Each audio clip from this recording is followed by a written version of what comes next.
Hello dear friend, आप सभी का इजी लर्न में स्वागत है। आई होप आप सभी अच्छे होंगे और अपनी स्टडी प्रॉपर तरीके से कर रहे होंगे। तो आज हम डीएलएड थर्ड सेमेस्टर की क्लास करेंगे, जो कि हमारा छठा प्रश्न पत्र हिंदी का है। इससे पहले मैंने आपको हिंदी में 6 क्लास करा दी थी। आज जो है वो 7वीं क्लास है। तो जो 7वीं क्लास थी उसमें हमने आपको अनेकार्थी शब्द के बारे में बताया था। लास्ट में जो था कि वे शब्द जिनमें भिन्न भिन्न अर्थ हैं, अनेकार्थी शब्द कहलाते हैं। जैसे कि आम जो है तो इसे फल विशेष, मतलब कि आम का मतलब होता है फल को भी हम आम कहते हैं, और विशेष जैसे कि लोग कहते नहीं आम बात है तो उसे हम मामूली और साधारण भी कहते हैं। ठीक उसी प्रकार हंस है। जैसे हंस जो है ये पक्षी विशेष श्वेत, जो हंस होता है, हंस पक्षी को भी हंस कहते हैं। और हंस मतलब कि श्वेत मीन्स हंस की तरह सफ़ेद। हंस का 2 अर्थ हो गए। उसके बाद हमने बताया था समानार्थी शब्द क्या होते हैं। समानार्थी शब्द समान अर्थ वाले, तो समान अर्थ वाले शब्दों को समानार्थी शब्द कहते हैं। जैसे जिसका अर्थ समान हो। जैसे कि देखेंगे एग्जाम्पल, जैसे गंगा का पर्यायवाची है भागीरथी, मंदाकिनी, सुरसरी। और गणेश का हो जाएगा गणपति, गजानन, गणनायक। उसके बाद जो घर है, घर का हो जाएगा गृह, आवास, कुटी, निवास। इसके बाद पृथ्वी का भूमि, धरा, धरती, वसुंधरा। हमने आपको यहाँ तक अगली क्लास में करा दिया था। अब आगे देखेंगे विपरीतार्थक या विलोम शब्द, जिसे हम विपरीतक या विलोम शब्द कहते हैं। ठीक, तो देखेंगे क्या इसका मतलब। कह रहा है विपरीत अर्थ वाले शब्द को विलोम या विपरीतार्थक शब्द कहते हैं। विपरीत अर्थ वाले शब्द विलोम या विपरीतार्थक शब्द कहते हैं। जैसे मित्र, जैसे कि विलोम शब्द का मतलब होता है किसी वाक्य का अपोजिट, किसी वाक्य का अपोजिट। जैसे कि मित्र है तो मित्र का हो जाएगा शत्रु, और आदान है तो आदान का हो जाएगा प्रदान। उत्थान होता है ऊंचा, पतन मीन्स नीचा।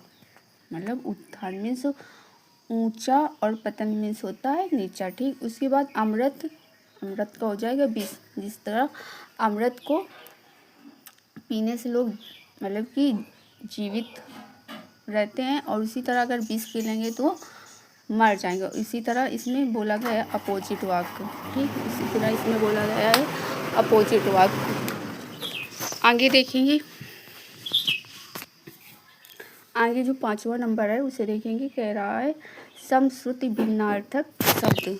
समश्रुति भिन्नार्थक शब्द ऐसे शब्द जो सुनने तथा पढ़ने में समान लगते हैं, लेकिन उनके अर्थ में भिन्नता पाई जाती है। ऐसे शब्द जो हम सुनने तथा पढ़ने में तो समान होते हैं, किंतु उनके अर्थ में भिन्नता पाई जाती है। उनके कई अर्थ होते हैं, जैसे कि उन्हें हम समश्रुति या भिन्नार्थक शब्द कहते हैं। ठीक,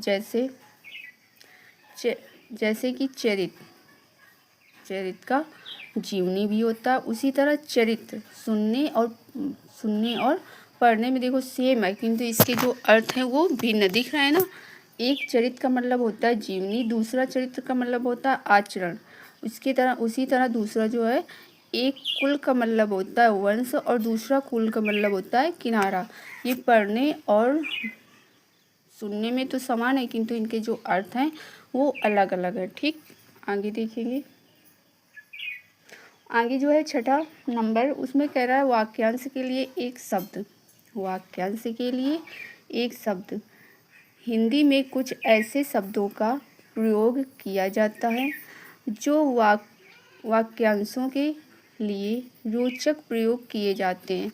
हिंदी में कुछ ऐसे शब्दों का प्रयोग किया जाता है जो वाक्यांशों के लिए रोचक प्रयोग किए जाते हैं। उन्हें हम शब्द समूह के लिए एक शब्द भी कहते हैं। जैसे जिसकी आराधना की जाए, कोई वाक्य है उसको हम एक शब्द में लिखें। जैसे कि जिसकी आराधना की जाए तो क्या हो जाए, आराध्य, जिसकी आराधना की जाए उसका हो जाएगा आराध्य। ठीक, आगे देखेंगे। ईश्वर में विश्वास रखने वाला, ईश्वर में विश्वास रखने वाला, तो इसका हो जाएगा आस्तिक। ईश्वर में विश्वास रखने वाला, इसका हो जाएगा आस्तिक। ठीक, आगे देखेंगे। कह रहा है निरर्थक शब्द, निरर्थक शब्द, जिस शब्द का कोई अर्थ नहीं होता, जिस शब्द का कोई अर्थ नहीं होता उसे हम निरर्थक शब्द कहते हैं। मतलब कि अगर हम कोई शब्द बोल रहे हैं तो उसका कोई अर्थ ही नहीं निकलता, ऐसे शब्दों को हम निरर्थक शब्द कहते हैं। आप लोगों को समझ में आ रहा होगा कि जो हमारी हेडिंग होती है, बहुत सी चीज़ें तो हेडिंग से ही क्लियर हो जाती हैं, साफ साफ आप लोग इसकी डिफिनीशन बना सकते हो, मतलब खुद से भी लिख सकते हो। निरर्थक, निरर्थक मतलब होता है जिसका कोई अर्थ ना हो, जो बिना अर्थ, मतलब जो अर्थहीन हो। ठीक, जैसे कि है पानी के साथ वाणी, चाय के साथ वाय। जैसे कि लोग कहने नहीं लगते पानी वानी, चाय वाय, लोटा ओटा, तो इसका जो है, इसका कोई अर्थ है पानी, मतलब कि पानी वानी, पानी के साथ में वानी लगा दोगे तो वानी का कोई भी अर्थ नहीं है। ठीक, तो वही बताया गया है कि निरर्थक जिसका कोई अर्थ ना हो, जो कि अर्थहीन हो, उसे हम निरर्थक शब्द कहते हैं। ठीक, आगे देखेंगे। आगे दूसरा नंबर है, कह रहा उत्पत्ति के आधार पर, उत्पत्ति के आधार पर, उत्पत्ति के आधार पर 4 प्रकार के होते हैं। जैसे नंबर 1 है तत्भव, मतलब नंबर 1 है तत्सम, दूसरा है तद्भव, तीसरा है देशज शब्द, इसके बाद चौथा है विदेशी शब्द। ठीक, देखेंगे तत्सम क्या है। तत्सम शब्द संस्कृत भाषा के जो शब्द बिना किसी परिवर्तन के हिंदी भाषा में प्रयोग होते हैं तत्सम शब्द कहलाते हैं।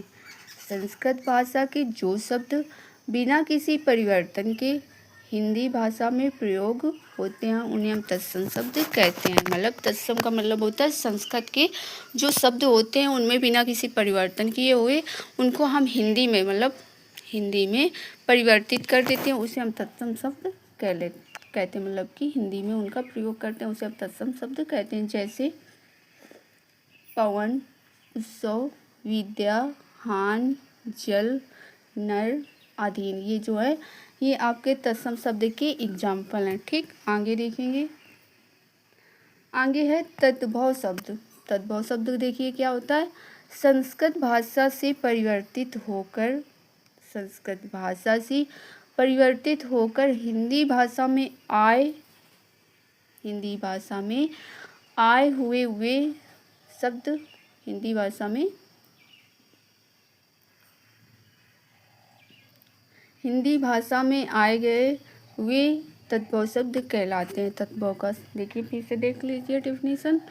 संस्कृत भाषा में परिवर्तन होकर हिंदी भाषा में आए गए हुए तद्भव शब्द कहते हैं। ठीक, जैसे कि संस्कृत भाषा से परिवर्तित होकर हिंदी भाषा में आ जाए उन्हें हम तद्भव शब्द कहते हैं। ठीक, सेम मतलब कि दोनों अपोजिट हैं। जैसे कि तत्सम में होता है तो उसमें क्या होता है हिंदी से संस्कृत में आ जाता है, और जो तद्भव होता है इसमें संस्कृत से परिवर्तित होकर हिंदी में हो जाता है। ठीक, तो देखिए तद्भव का एग्जाम्पल, जैसे कि जिह्वा, जिह्वा को हिंदी में जब करेंगे तो इसका हो जाएगा जीव। कृष्ण, कृष्ण को जब करेंगे हिंदी में हो जाएगा कन्हैया। सर्प, सर्प का हो जाएगा शाप। दुग्ध, दुग्ध का हो जाएगा दूध। हस्त, हस्त का हो जाएगा हाथ। कर्ण, कर्ण का हो जाएगा नाक। ठीक, ये जो हैं आपके ये संस्कृत से हैं और ये जो हैं ये हिंदी से हैं। ठीक, आगे देखेंगे।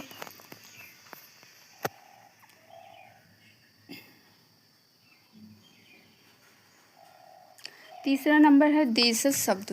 देखिए देशज शब्द वे शब्द जो देश की विभिन्न बोलियों के द्वारा हिंदी भाषा में प्रयोग किए जाते हैं देशज शब्द कहलाते हैं। वे शब्द जो देश की विभिन्न बोलियों के द्वारा हिंदी भाषा में प्रयोग किए जाते हैं उन्हें देशज शब्द कहते हैं। ठीक, जैसे कि बेटी, घोंसला, रोटी, ये आपके देशज शब्द के एग्जाम्पल हैं। आगे देखेंगे। आगे जो चौथा नंबर है वो है विदेशी शब्द।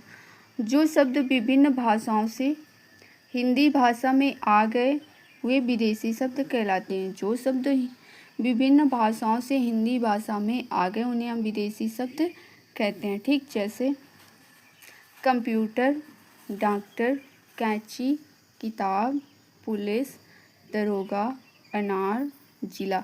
ये जो हैं आपके ये सारे जो शब्द हैं ये आपके विदेशी शब्द हैं। ठीक,